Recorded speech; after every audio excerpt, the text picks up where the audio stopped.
Is it live streaming? No. Oh, goodness. Hey. This is yours. Just want to let you know that we've been building this for more than 4 months of constant work. Thank you for being here. Thank you for having me. Thank you for being here. Let's all have fun. Let's have fun. Woo! I've been stressed up to that moment. Right now, I don't give a fuck. It's all Happy going great. puppy?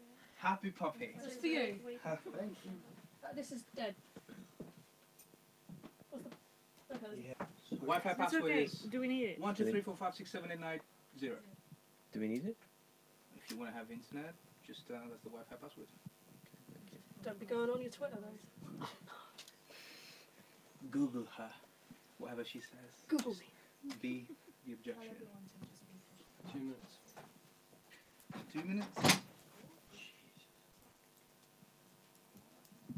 You good with us? Yeah? Yeah, I'm gonna, because if it's up here, it's too high for me. Okay, cool. So I'm gonna do it and then recharge. Cool. Otherwise, all you'll see. I would love that. I can crawl anyway. I'll try and do it silently so there's no rustling on the mic.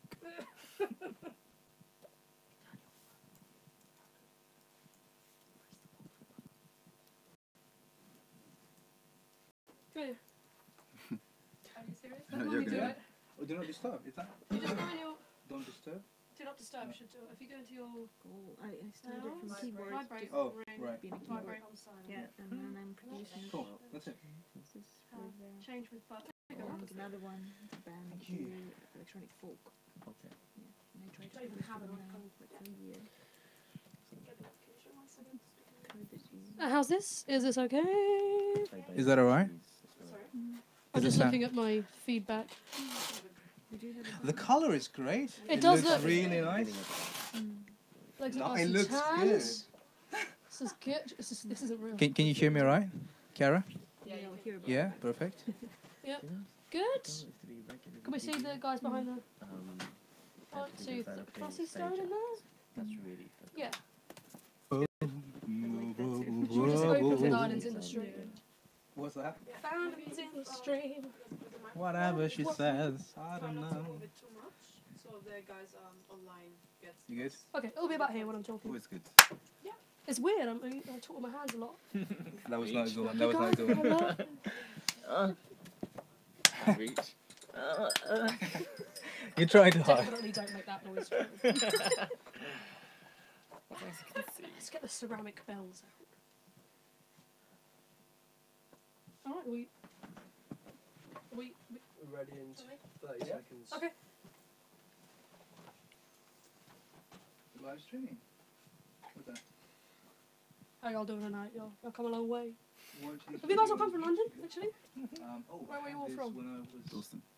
Dalston. I had I this nearly lived issue in when I Dalston. was on, I nearly moved to incognito Dalston. window, Where do you live now? but on a Wimbledon. normal, I'm moving to Balham in like web browser, Chrome, 12 it was hours. alright. Today? Yeah. So, I'm doing maybe- IKEA okay, after this. Done. when I move. Oh, Fucking done. love IKEA. Where do you live? Elton. Watching on YouTube Eltham. too. Oh. Where north? Whereabouts? Swansea. Horns. Nope. Harrow. It's pretty shit. Another browser maybe. I got mugged 3 Safari or times Chrome. in I 1 think week. Chrome would be Yeah. perfect. I was a student though, I didn't have anything. I was like, I have 2 socks that So don't we're match and a live, hubba yeah? bubba. Like, this is Okay. what I own right now. Dan, whenever we're ready. Yeah, it's happening in 20 seconds. Sorry.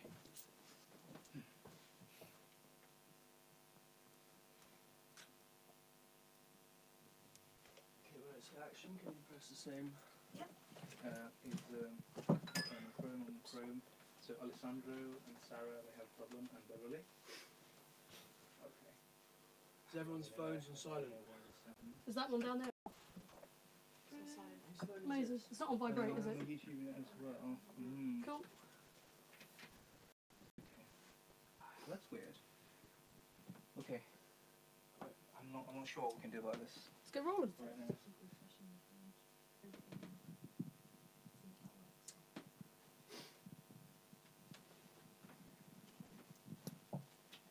This isn't going to run out of charge, is it? No, that's fine. I think it's 100%. 96%, that's fine. Okay. Okay. We're ready? Three, Get started? 2, Ready to get 1, started? Action. Veronica, can you please ask everybody if they can hear us all right with the microphone? Okay. So, this is the inaugural Musicpreneur Live. Thank you for being here. Thank you for everybody that will participate in the masterclass in the 100 days.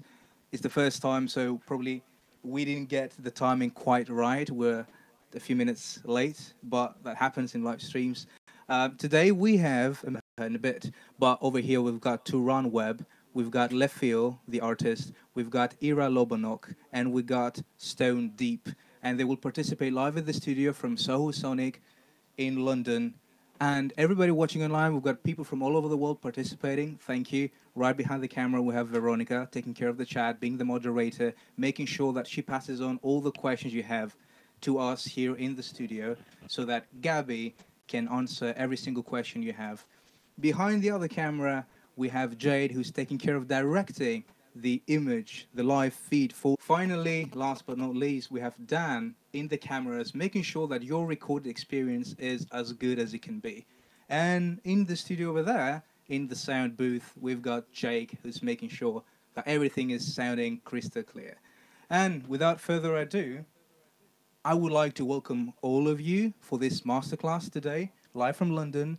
It's going to last 3 hours, and we'll talk about how to make a profit performing live in 100 days. And you're instructed today, and then I'm shutting up and getting back. We've got Gabby Hawkins, who is working for Eagle Rock, which is a part of Universal in licensing. She's working with bands like Black Sabbath, like the Rolling Stones. She is also amazing at getting knowledge across because she's a lecturer at the University of Westminster, where I'm also lecturing. And she used to have her own promotion and management company, and right now she owns her own management consultancy company for up-and-coming artists and industry professionals. Without further ado, virtual clap for everybody around the world. Clap here in the studio. Let's get started with this. Thanks, Tommy. Alrighty, guys, welcome to the masterclass. So just a brief rundown of what we're going to be doing today. So today's aim is learning how to turn a profit in 100 days performing live. So we're going to learn how to do it effectively, we're going to make a good amount of money, and we're going to do it in a really short amount of time. So let's show you how to do it. So today's topics, we're going to discuss organising and creating a mini tour. We're going to talk about working at becoming an artist playing at a music festival and supporting an artist. Can we hear all right? Yep. Supporting an artist that you've wanted to work with for a long time. And we're going to talk about how this will help you create consistent revenue streams. So, mini tours. First thing we're going to talk about. I know a couple of you have been on mini tours or are planning to go on mini tours with the bands that you're working with now. I'm sure loads of you at home are planning on doing the same thing because it's a really vital part of becoming a live, and you know what the pitfalls are going to be of playing live. So let's talk about mini tours. First things first, when and where are you going to play? Are you timing your tour to fit with a release, or are you doing it to gain more experience live? So for me, timing it with a release that you're going to do is essential. There's no point going on tour, spending a load of money, getting your name out there, impressing a load of agents, impressing a load of promoters, possibly A&R, possibly management consultants that are there, and not having something to give them at the end of it. Not having something to back up what you've been working so hard. Like, you've been playing live a lot recently. If they turn around to you and say, hey, what else have you got? If you say to them, I've got another gig, I've seen you live now, I want to hear what you sound like as well. Always have something that you're aiming towards while playing live to say, got a new album coming out, here's the link, here's the release show, boom, done. That's what you're aiming for with the tour. So, this is what I mean by something new to sell. The other thing, if you don't have music coming out, is to have merch alongside what you're playing with. If you are primarily a live or an album, but you know cohesively they work well for a live show, still have something that a rep can take home to remind them that they've seen you. Still have something, anything. T-shirts, bags, tea towels, lighters, I don't know, what else might you put your name on?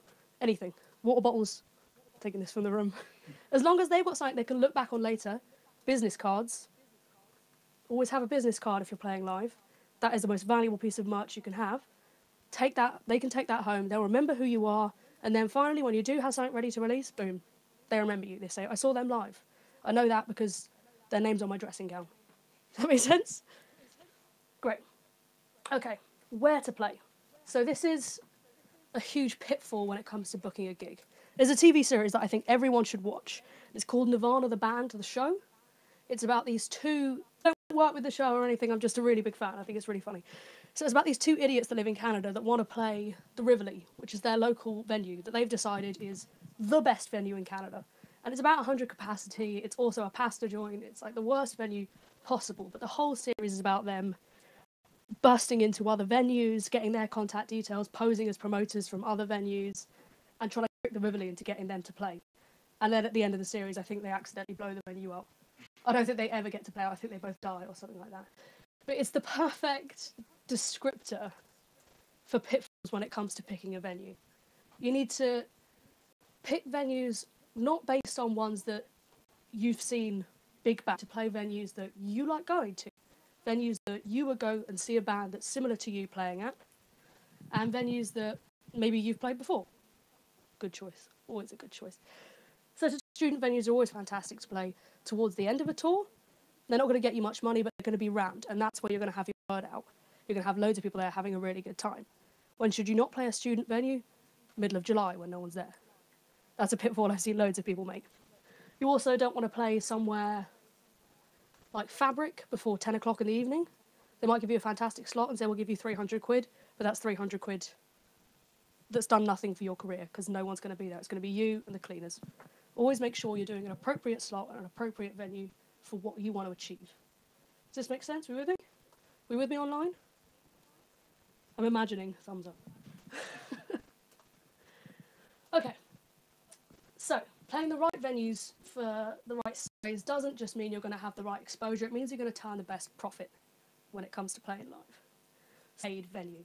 So say we're all from London, so this will make sense for you. I'm not quite sure where everyone is online, but I'm sure you'll have all heard of Ronnie Scott's Jazz Bar. Ronnie Scott's Jazz Bar will give you a decent pay. But it's unlikely that your fan base is going to come down to Ronnie Scott's. It's a fantastic place to get your name out there. It's very quick to book. Ronnie Scott's, I would be able to, well, I expect to be able to get a booking there within 28 days. So that's maybe something you start your 100-day journey with booking to say, there's my first date, done. They're going to pay me a good amount. But later on through the tour, your bookings turn around a lot quicker. So this will be dates, places like the Good Ship, places like the Monarch, maybe not so much places like the Barfly. This is a Camden strip we're doing here, if you've noticed. Places like Proud, expecting to get on a booking. The longer it takes to book, the less money I think you'll make from it. A student night will take you even longer to book. That's going to take your full 100 days from booking the night. But it's going to get you the biggest amount of people through the door. Do we see what we're saying here?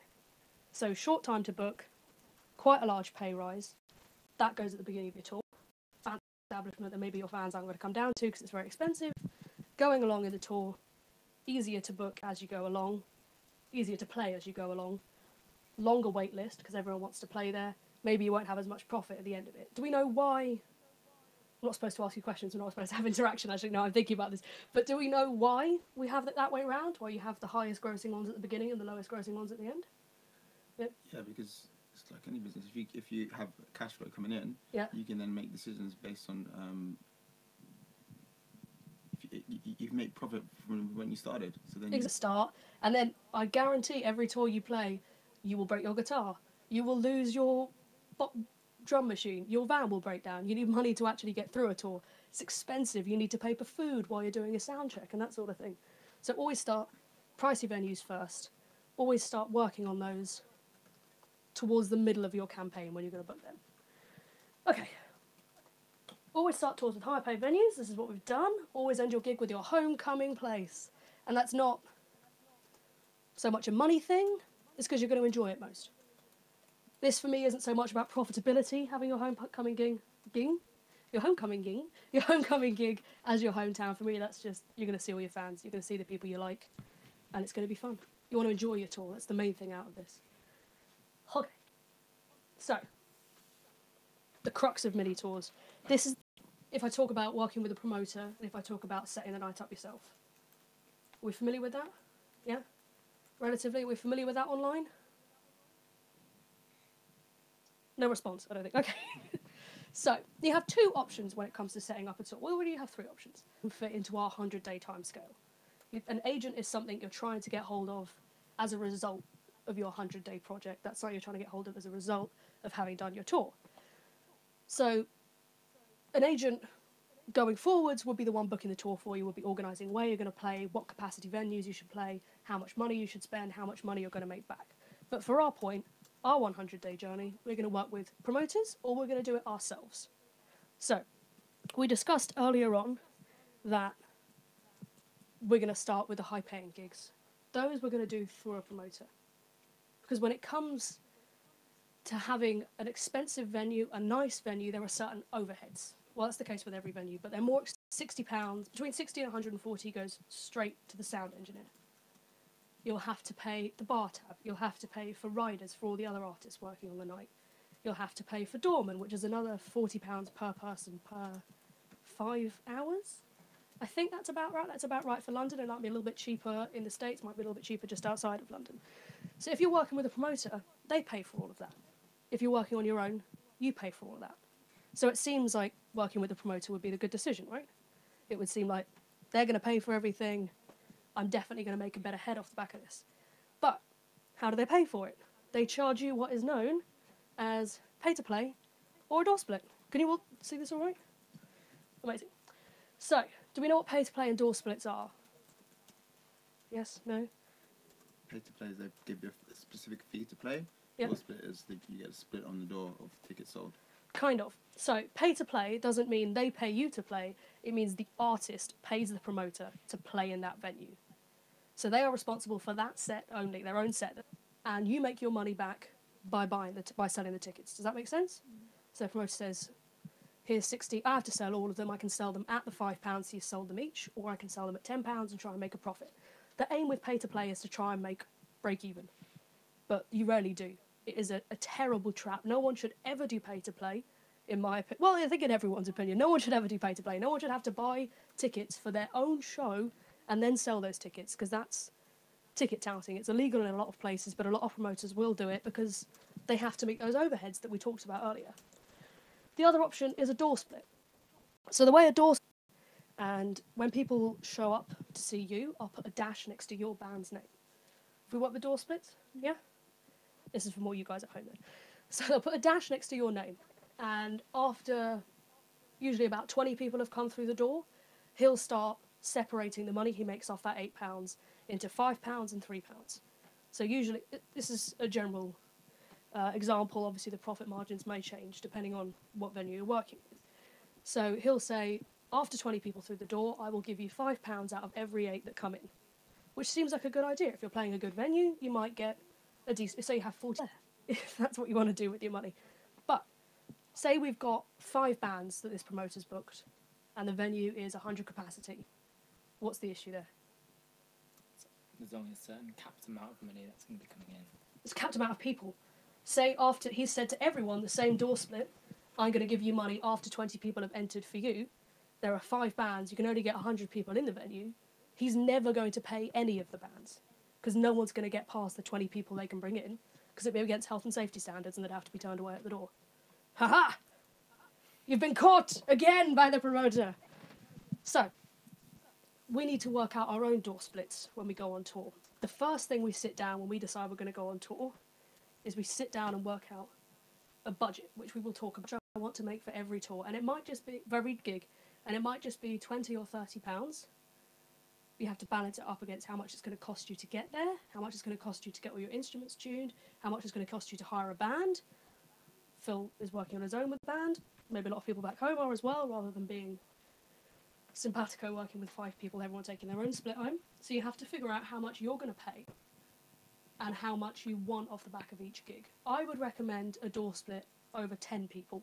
And you have to avoid one of those big venues that looks amazing, like the Barfly, that you think, oh, I've always wanted to play there. Yeah, I can get 10 people down to the Barfly. But if you're playing 3 other gigs in Camden that week, you're not going to have many people come down to the Barfly because it's expensive. Barfly's just an example. It's a fantastic venue. Everyone go there. Everyone play there. But it's an example of traps people fall into.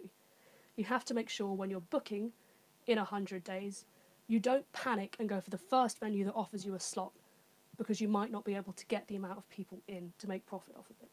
Does that make sense? It's always better to take your first 14 days of contacting venues. 6 days, yes, I'll take it. Another person after 2, another person after 3 days later than that.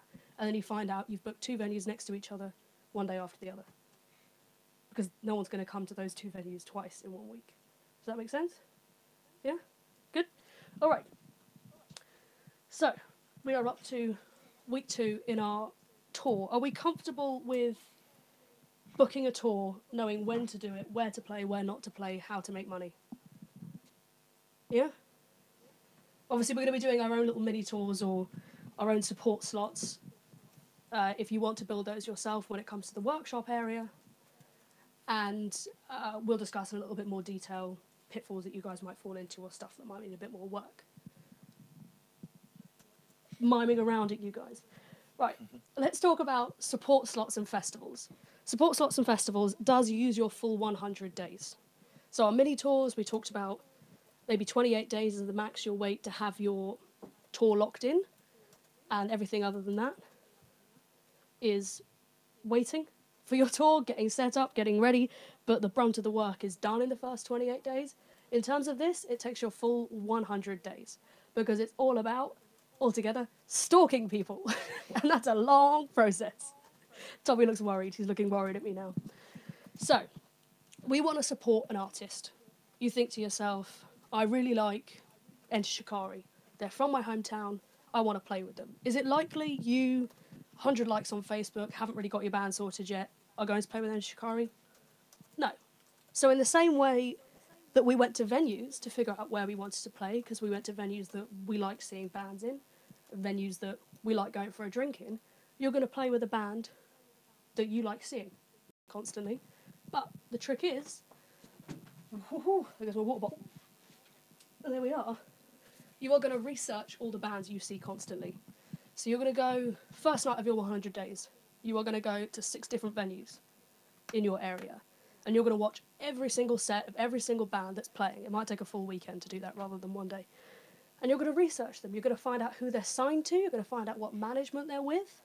And you're going to look through the branches of where they reach out to in their world. Every artist that's associated with every company that they work with. Does that make sense? So instead of saying, here's the top of it, how do I find my way? You start with the base and then work your way up to finding the artist you're going to support. Is that good? Yeah? Say that again. Say I wanted to work with Enter Shikari. I'm going to use a different example. Led Zeppelin. Because obviously none of us are going to play with Led Zeppelin, which is upsetting. Instead of saying I want to play with Led Zeppelin, how do I get to them? That's not a 100-day project. That's a 10-year project. A few other artists from Transgressive. Let's think Blenhaven. I saw Childish Gambino. And I saw Rika Hatman. another tiny little artist. Rika Hatman. Sorry? Rika Hatman's on Transgressive. Rika Hatman, that'll do. And you said, well, I know that I want to work with some of the bigger artists of Transgressive. I've researched Rika Hatman's on Transgressive. I know that Blenhaven are on Transgressive. Let's look at Transgressive. Oh, Transgressive are owned by Co-op, which are owned by Pias. Who's on Pias, otherwise known as Play It Again Sam? Boom, there's Enter Shikari. That's how you get round to it. You need to start at your base. Boom, there's Toto, I think they own them still. There's the Pixies. There's not the top down. That's great. Top down's hard. Bottom up's 100 days. We can do that. We can handle 100 days for the bottom up.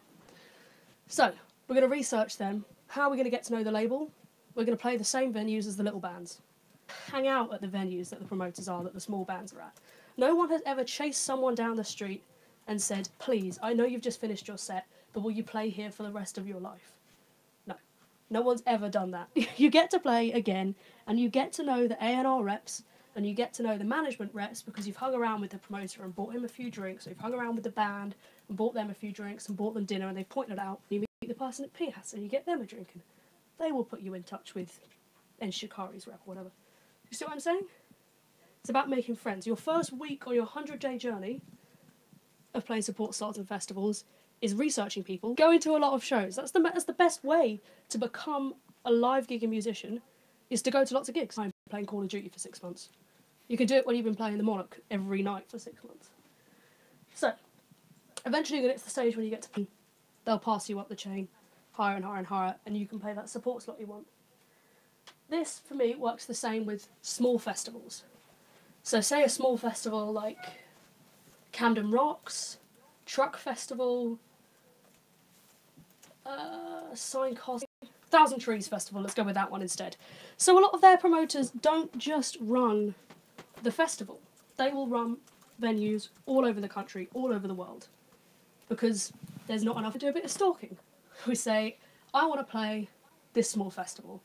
Let me find out who's running it. I'm going to find out what venue they have in my area, or one of their affiliates has in my area. And what are we going to do? Buy them a drink. We're going to buy them a drink and we're going to hang around the venue and we're going to keep talking to them, playing as much as we can. I don't mean profitable gigs at this stage. I mean going to their open mic nights and that sort of thing, putting in the legwork to really get your name known. Make yourself a bit of a nuisance when it comes to these people. I love a nuisance. I'll always pay attention to a nuisance. I never paid attention to someone who was in and out of my life very quickly. Do you know what I mean? Yeah? Yeah. Great. So we're going to make ourselves a nuisance and we're going to play for free as much as we possibly can when it comes to impressing people at that venue. Every single day for a month, you go to that venue and you try and impress them and you play as much as possible. On day 40, you email that promoter and say to him directly, I know you're associated. Then they will either say yay or nay. But if they've said nay one year, very likely that the following year they're going to say yes, because you've made such an annoyance out of yourself. You've proven to them, which means that year you're going to get a slot where he'll pay you well because you've played his venue so many times for free, or next year he'll give you a higher paid slot because you've been doing it for a year now, hanging out with this guy. Does that make sense? So this is one of those cases where profit isn't immediate, but it is going to be bigger in the long run at the end of your 100-day journey with this guy. You with me? Here's our pro tip. Don't strut right out of the venue and expect them to follow you. They're not going to do that. No one likes someone sassy. They want someone chatty. So here's our bigger festivals. If you can't get the promotion team, which is a lot harder, no one's ever bumped into Michael Eavis at the local pub and said, can I play Glastonbury? And he said yes. These are the sort of festivals that you apply online for. And when it comes to applying online, you run a social media campaign alongside of it. I don't recommend running a social media campaign and paying for it. If we know what I mean, on Facebook, you can pay for highlights. You can pay to get further up people's streams. That doesn't actually work. You're throwing a lot of money into the bin doing that. Yes? I do social media, it does work. Don't. It might work now. We'll talk about this later. I don't think it works. We'll have a long conversation later about why I don't think it works, but that is not the time. The games that you've been playing at involve anyone that you can find that is related to that larger festival and blitz the hell out of it. Maybe even do a mini tour, like we talked about earlier, while you're running this social media campaign. This social media campaign, if you're wondering, ends day 100 or day 0, depending on what we're looking at it, as the day they pick. Yep, your 100 days run straight up to when they close. In that 100 days, we need things like new videos, new content, new photo shoots, new gigs you're playing, preferably a new release if we can time it to fit in there. All of this, try and do for as little money as possible. Obviously, that's easier said than done. But if you have a release waiting on the back burner, wait to release it until day 50, middle of the next year. Well, hopefully, they will give you a slot. Hopefully, you'll have made such a noise for yourself, especially if it's something like Download, where you actually have a voting stream against it and the fans decide who plays. Hopefully, you'll have the slot. But if you don't get disheartened. You've just pulled off a hell of a social media campaign. You've just drawn so much attention to yourself that next year you will have a call. And it'll either be a call from that festival, or it'll be a call from a label, or it'll be a call from a management team, or it'll be a call from an agent. Sorry, that's my time. Always keep your phones charged, people. Always keep your phones on. No one will ring twice. Always have your phone on. So the next year you are very likely to get the slot that you've been working so hard for, and you won't have to repeat that 100-day campaign again. That's a one-off thing. You've made your noise. They know you can make the noise. All you have to do is maintain from that point on until you get the call back. Does that make sense at home? What I'm going to move on to now is you guys at home are going to try and implement... Well, we're going to have a little break first, so I can have a little cup of water or something exciting like that. And then we're going to implement some of the ideas we've talked about, which we will discuss after the break. Yeah? In 5 minutes' time. Alrighty, thank you very much, guys. That is our seminar portion over with. We're going to have our workshop, which we will talk about in a moment, and then after that we'll move on to breaking down some of your ideas that you guys have had, and after that obviously we'll move on to a Q&A, where I will ramble on for another 6 hours or something like that. Alright? Okay. It says that we will be How's the temperature? Okay. Yeah. Why is that color brighter? Oh, no. I think it's this. Watch it. Okay, no worries. Okay. Let's make sure this is Tommy? like the... Tommy. I'm used to like 2-hour lectures, so I'm trying to. Yeah, because then I can have it on my lap. Oh, how far can it go? I mean, I can swim. Oh, you mean here? It's not enough. Okay, let's try again. Is that okay? If I